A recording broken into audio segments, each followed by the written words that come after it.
Ui rồi các bác ơi, vít nắp hết. Bác nào có nhu cầu mật ong ăn nồi ủng hộ em nhé, và cho em xin một nút like, nút theo dõi. Ui.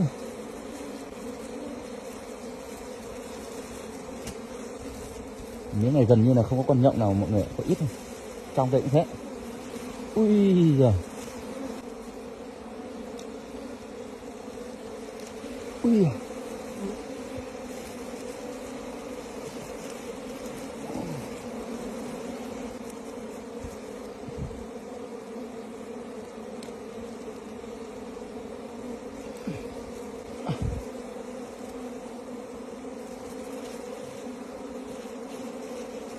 Ui, như này đã quá các bác ơi.